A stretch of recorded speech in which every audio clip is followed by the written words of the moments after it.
Welcome to Cook Show. I'm Scott, and today we're making pizza. So I'm going to show you guys how to put together a great pizza sauce. It's going to have a lot of garlic, like our friend says here. Okay, we're not going to destroy him though, so we're going to use that. I'm going to show you how to make a great sauce. You can put it on naan bread, you can put it on pizza, buns, whatever you want to make. You can make your own crust. I like naan bread. So before we get started here, every day we have a sponsor. Today's sponsor is a business that's called Uphill Wood Supply. Uphill Wood Supply is located in Calscar, British Columbia. Okay, they can supply a lot of firewood. So if you need firewood this fall, everybody, a lot of people burning chimneys and stuff around here. Give them a call. They got all different types of wood and stuff like that. Really great prices, great service. They serve a lot of people. And if you're looking for more information as to where to get firewood, of course, kootenaifirewood.com can help you out with that. So thank you, Uphill Wood Supply, for today's sponsor, and we're going to get going right away here. So as you guys can see here, what I have is some naan bread. You can use olive oil or you can use butter. I like to use butter for the primary reason that I like to put my butter in the microwave, and then you can throw some garlic or whatever in there. You just probably need about maybe 20 seconds or so in the microwave, and what it actually does is just brings out the flavor of the garlic straight into the butter. But you do want to have some kind of a fat, or something on here. I'm going to throw this in the oven here in a minute. So we're just going to brush this, and I'm going to flip these over. We're going to do the other side. I'm going to pop that in the oven. And as you guys are going to be able to tell today is that I'm going to be making a little bit of changes in the way I do video. I'm going to be honest with everybody, I don't know how to edit a video, so what I did today is I sat down and decided that I better learn rather than trying to run one string on video the whole time. So it's kind of brutal. I'm my own cameraman, and I'm my own video editor. I'm my own cook or whatever. I'm just really a one-man operation here right now. So things are going to change, but let's get these naans. These are naan bread. I like to use naan bread. It's maybe got like a bit of a pita texture. You can actually use a pita. You can use all sorts of different kinds of stuff. You can use a bun. You can use a hamburger bun from your freezer. You can use a hot dog bun. You can use whatever you want. You can use a flat piece of bread with the pan. So here we have our bread here, and I'm just going to throw that in the oven. I want it to bake so that it's fairly crispy. I don't want it to overcook, but I want it to be somewhat getting hard on top and on the bottom. And I also want to flip it, and then what we're going to do is we'll pull it out. We're going to do a pizza sauce. I'm going to put the pizza sauce on. I'm going to show you how I assemble my pizza, and we're going to carry on from there. All right.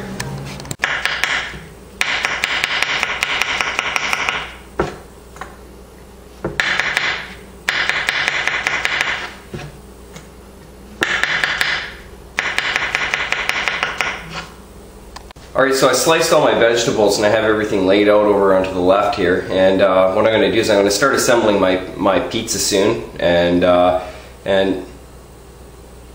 yes.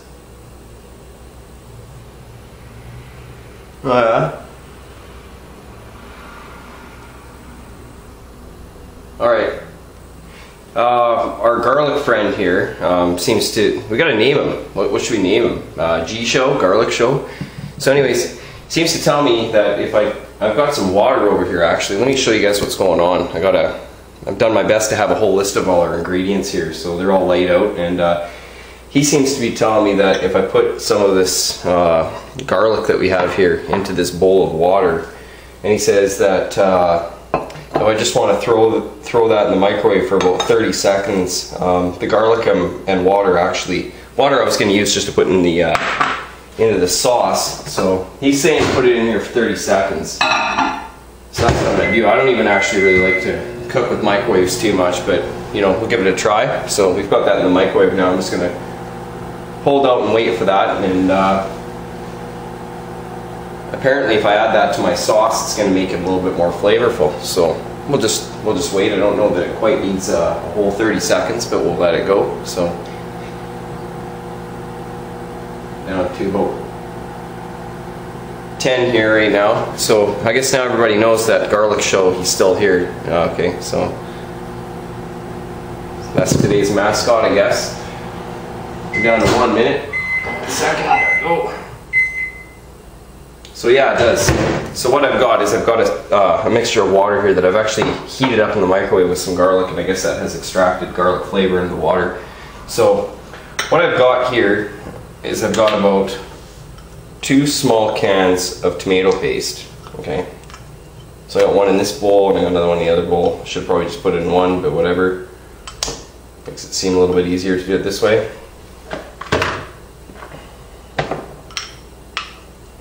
Last mess. I'm just gonna want to add my 2 cans of tomato paste all into the bowl here, and I have about a third of a cup of most of it's actually oregano. You want to use about a half a cup of Italian seasoning, so or a half of a third of a cup of Italian seasoning, and then you want to finish it off with oregano. And the reason why is I don't really want a whole bunch of basil in here, but I do like to use a lot of spice. And then I have also here, I like to use about a full tablespoon of pepper. Like I said, this is a fairly once again, this is a fairly potent recipe. You can also use tomato sauce, but I do like to use water. So I'm not going to pour all that in there right now. And then of course I told everybody that we were going to be using a lot of garlic today, and I wasn't lying. So here we go. Let's dump it in. I'm using about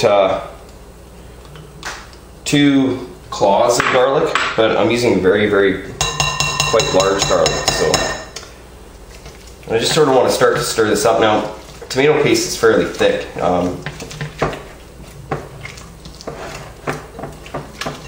So what we want to do is we want to get these spices in here. Now you can use less spice. I like lots, so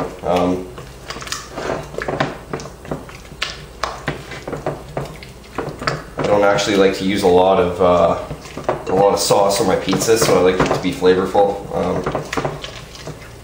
What I'm going to do is I'm just going to add a little bit more water, garlic water. And you can actually throw in some hot sauce or some Cajun seasoning if you want to as well. Just get sauce all over the place here. I should probably have my whisk. I thought I had one, but that's alright. So we got our sauce all nice and mixed up. I'm just going to throw that just push it over to the side.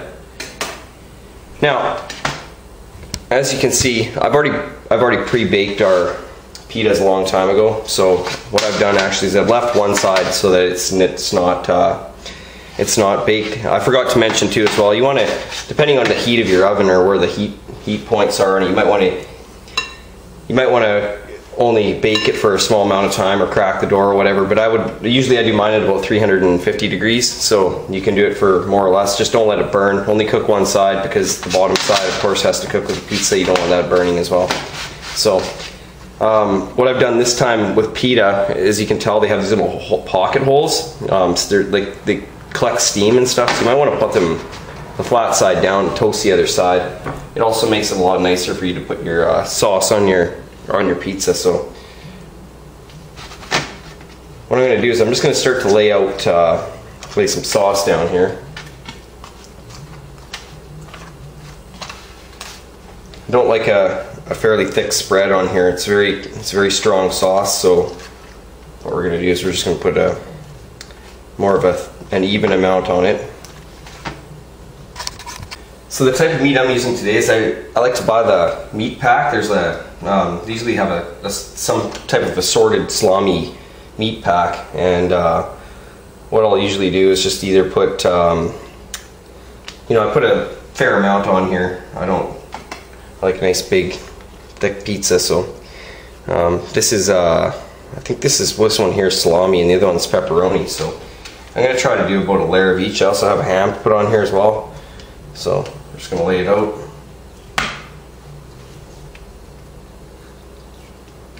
So try to bring your meat to the edge of the pizza there if you want, or you can leave some crust, however you want to do it.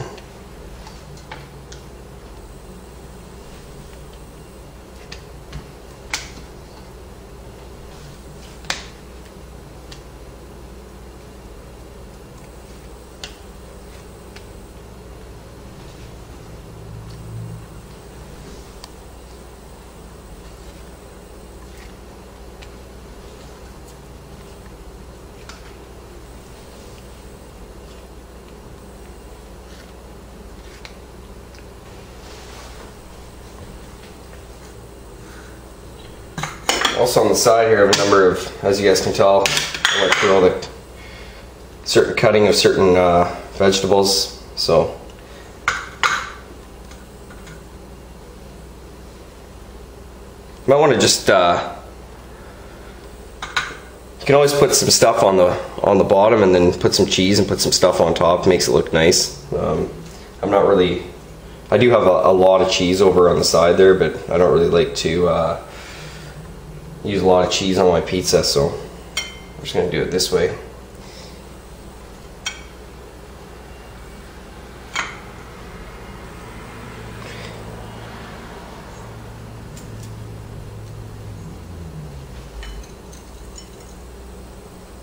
Here's your jalapenos.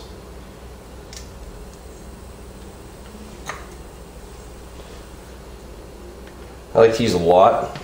You might not be able to handle all that, so this to me is actually not even hot, so probably eat 2 full sliced jalapenos on one pizza. You might not want to do that. It's good for you. So we've got that, and we've got all our vegetables on here now. So I'm just gonna. It's really important that with pizza is to not. I don't like to use a lot of cheese, but it's kind of sort of important to have the cheese so it's, you know, fairly close to the edge of the pizza, because it's not going to hold together if you don't. And so less cheese and more attention to where it's being put. That still is a fair amount of cheese, so it's more than enough. Like I said, if you want, you guys can make, that's the nice thing about pizza, you can make whatever you want. If you want to put a carrot or a slice of a carrot on your pizza, go ahead. If that's what you like.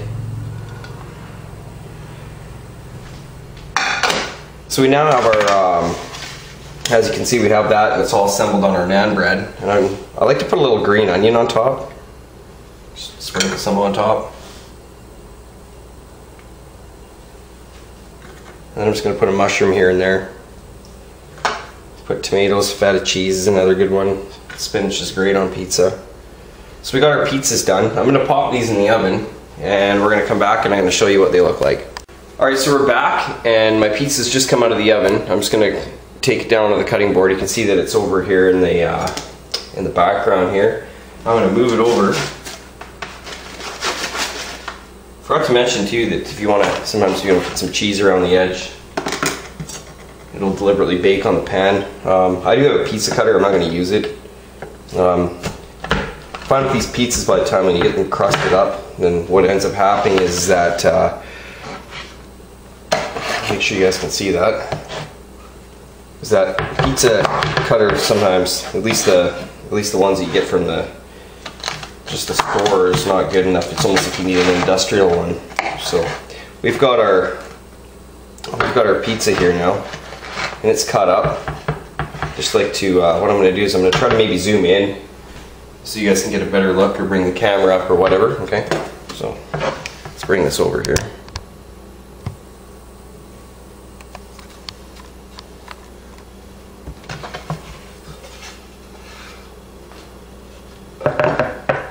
I just want to pull a bottom slice apart away so you guys can see what the inside of it looks like. So that's pretty much how it's done. I just did a piece of crunchy cheese. It tastes fantastic. Special thanks to G-Show. Special thanks to Uphill Wood Supply, KootenaiFirewood.com if you're looking for firewood. Thanks for tuning in to Cook Show. Have a great day.